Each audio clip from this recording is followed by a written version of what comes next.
Kent Police set a crowd safety limit of 18,000. They got there by beating Sunderland in 2 extraordinary games. And the man who knows most about them, Keith Peacock, the Gillingham manager. I know you're a little bit horseless today, aren't you? Yes, I certainly am. I mean, I've been involved in nearly 1,000 games as a player and as a manager, but that was the most exciting and enthralling game that I've ever been involved in. Well, let's share that excitement. Remember the second leg at Roker Park, Gillingham with a 3-2 lead after the first leg. And Nick Collins is our man at the match. Over 25,000 fans packed into Roker to see if Gillingham would send Sunderland into the 3rd division. 3 minutes gone, Smith's free kick, Pritchard's header. The perfect start, Gillingham 1 up and leading 4-2 on aggregate. Sunderland's equaliser, though, wasn't long in coming. Kennedy puts Eric Gates through.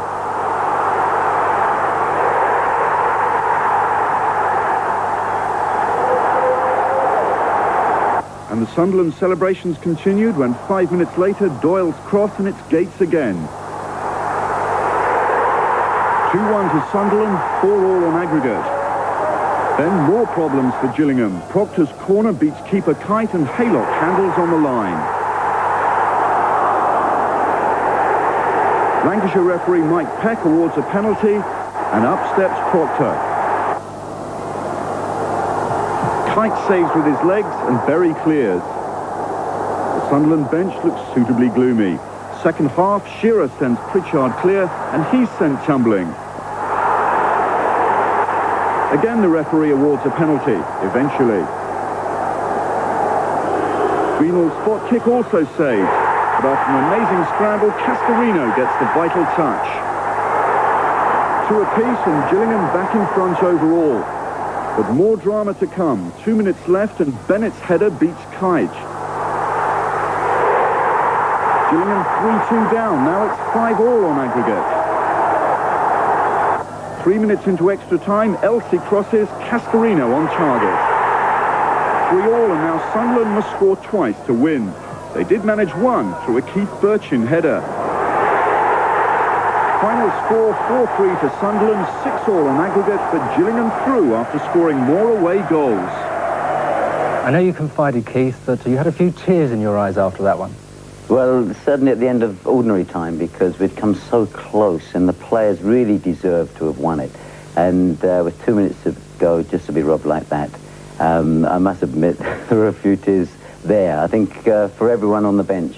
But the players responded, they held on, and I thought if we can just get into extra time, we could still pull it off. Because your Powless sat there on the bench. What was it like there, seeing all of that happen? Yes, watching it there again, it was nerve-wracking. You can't really enjoy that sort of thing too much, but you can enjoy the next day when it's all worked out well.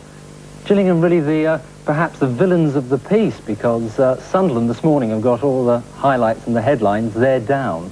Yes, it was always going to be their day in terms of the headlines the following day, because they're the big side. There were 25,000 there watching them, and they've never been out of the 1st or 2nd division. They've never been to the 3rd division, and we, as you say, were the villains because we put them there. It was a sad moment, really, but of course, a great moment for us. From villain to hero, what about Cascarino? 5 of the 6 goals that Gillingham scored. Yes, I think the Geordies will remember him for a long time to come, because he's hit form at the right time, and as you say, a hat-trick at Priestfield Road, and then 2 vital goals there. He had a very good game, and he had to take some physical assaults at times there, and he battled well, got 2 good goals. But I mean, everyone played their hearts out for the side. Right, he's on to Swindon. Now, they are a bit of a bogey team.